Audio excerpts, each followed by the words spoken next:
Coming up on Prime. As summer approaches, so does a busy schedule of events. Looking for things to do? Patron Magazine has some ideas. Find out how to spend your summer in Dallas. It's all ahead next on Prime.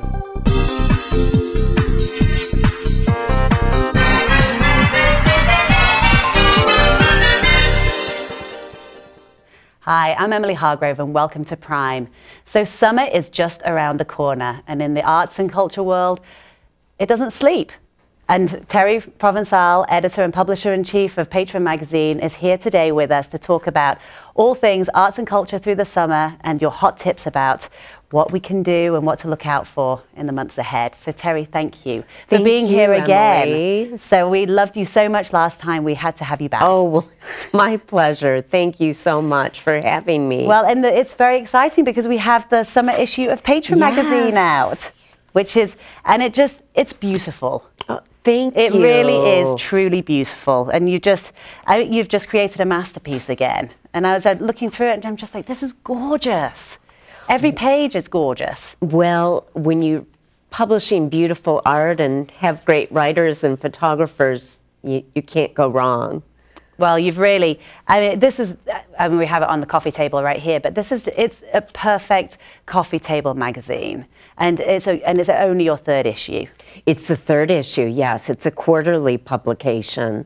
Well, so let's talk about what we can expect, because you really, in every issue, you highlight local arts, culture designers that people already know about and some that they may not know about. Exactly. So let's talk about, a few of your favorite pieces from this issue. Well, we can start with the cover, which is a painting. Many people think it's a photograph, but it's actually a painting. Harlan Crow brought in actually more than 24 paintings from Myanmar, formerly Burma. Right. And so there's 26 Burmese paintings that are now at the Anatole, which is very exciting to have these new large-scale works here in the U.S. The export the restrictions have been eased a little bit, so this is somewhat new. Oh, that's wonderful. And they will have to be huge paintings to fit in the Anatole. They are. They're very large, and they're just stunning, and they're all living contemporary artists. Oh, wonderful. And so how did Harlan Crow, why Myanmar? What made him go there to bring the paintings back? Well, he's a history buff, and he loves Southeast Asia. And from what I understand, he's been there 4 or 5 times. And he's a huge art collector. And of course, the Anatole is filled with art. And he just decided he wanted to bring them back here. Oh, great. And hopefully this will help, when people see this, they'll have a look at Myanmar and think, wow, that's an amazing place to find art. And look at this photo of him. It's gorgeous. Yes, and what I think is so great about having it at the Anatole is, I was talking to a friend the other day, there's locals are constantly at the Anatole because they do such beautiful charity events. Mm-hmm. All the very large charity events are at the Anatole because they have the largest ballroom. Right. So we all go through the Anatole. It's not just visitors to Dallas. So the locals get to enjoy it as much as the guests that are coming from the outlying areas. Obviously you have the cover one, but this painting here, yes. It just goes up and up and up and up, doesn't it? It does.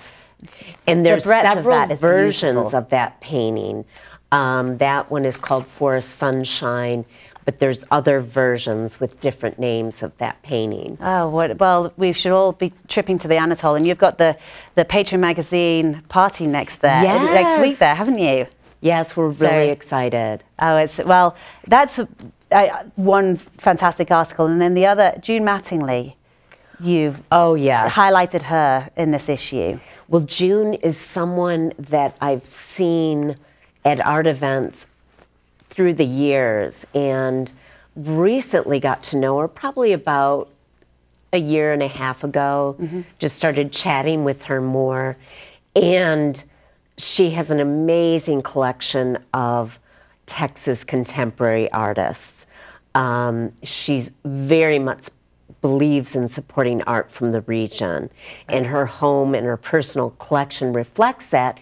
In addition, she has her own website, blog, texascontemporaryart.com, and she is launching an ebook called The State of the Art, Texas Contemporary Artists, which will be coming out imminently. And she's just very passionate about local artists and has some of the finest. But what June's really known for is her eye. She discovers artists before they're hot, and that's what we talked about, is her keen eye. Well, she has, as she says in here, my eye is 100% innate. And I wish I had a 100% innate eye. Don't we all? Don't we all? Because I do not. Well, we love having people like her because we want our local artists supported, our Texas artists. Absolutely. And when you go into a home filled entirely of art from the region, it makes you feel very good about Dallas and Houston and the whole state of Texas. Well, I love what she has on her wall. The picture in here is "Happiness is expensive." Yes, I love that. I love that piece, and I know that she got that from Conduit Gallery, and it's a great piece, and it's true. It's very true. Well, it's the big piece that she has, the big yellow and white piece. My gosh, Aaron Parasat, who did the cover of our launch issue. That's so it's the same that artist, makes sense. And he's known for his word paintings. And yes, that is a huge painting in her home. And did you find him through June for the cover of the issue? No, we didn't. It was just kind of coincidence that she had one of his pieces. She also has one of Eric Swenson's pieces, which was a major feature in our the last spring issue. Who has an exhibit right now at the Nasher. Oh, wonderful. Yes, I remember us talking about that in the last time. And so you've focused on her, and then another piece that I really love is architect Max Levy, and talking about his 3-decade relationship with Frank Welch. Yes. So his friendship with architect Frank Welch. And I loved what you did in terms of getting a professional to talk about, to really highlight another professional in the same field. Well, that story was a lot of fun. Nan Coulter, a photographer we work very closely with, actually pitched me this idea. She is very good friends with Frank Welch, and of course Max is, and she wanted to really focus on the details of Frank's work. And so they're not home shots, they're really the detail shots of the fabulous homes that Frank designs. The stick steeling that I mean, it's just phenomenal. It's something that he is known for. In the previous page, the coffered ceiling is also something he is very well known for. And Max Levy, the fact that three of them are such great friends, it just turned out to be a spectacular piece, and we love it. We're getting just incredible feedback on it. And Max, of course, the way he writes, it's so heartfelt. At the same time, it's so interesting to have another exceptional architect talk about. That's what I really like about it, because you can have writers who talk about people that they really respect, but having somebody in the same field, focusing on and giving the respect that is due to one of their peers is really, I really enjoyed that.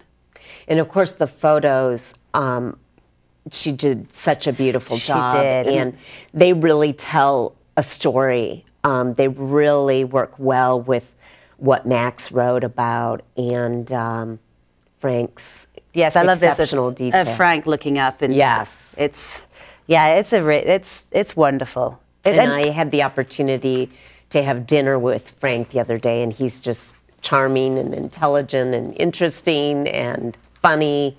And so it was great to get to know him better after the article came And out. he enjoyed it. Oh, he loves it. Oh, yes. good.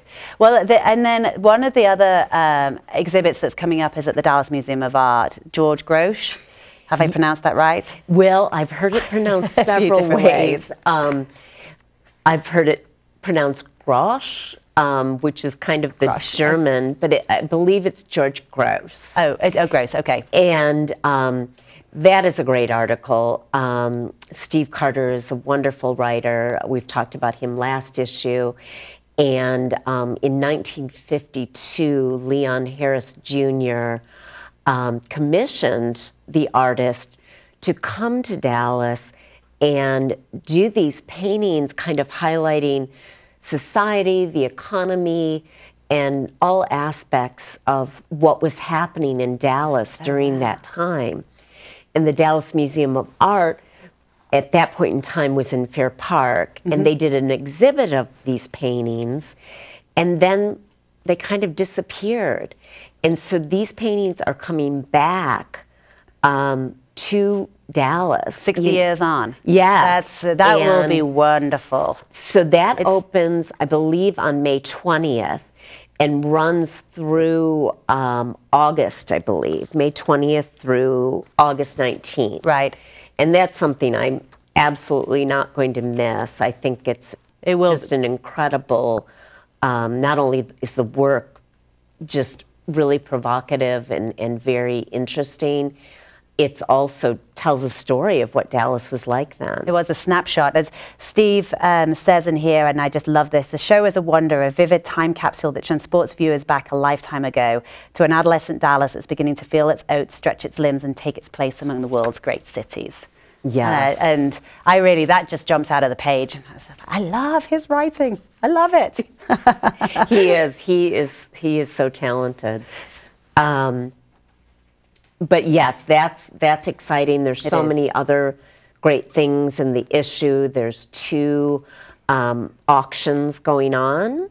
Van Cliburn auction, which is coming up, I think, next week, as well as the modern and contemporary art auction through Heritage Auction Galleries. So we have to keep an eye out for those 2 too. Yes. And as always, Terri, I could sit and chat to you for hours, and and time always just runs so quickly. But it is a masterpiece. You have created. It's beautiful, and so congratulations once again. And there's a Roberto Cavalli gown in here that I would love this. So anyway, wrapping up, but thank you so much once again for being here. And check out Patron Magazine at patronmagazine.com and throughout the Arts District. Terri, thank you. We'll see you next time. Bye-bye.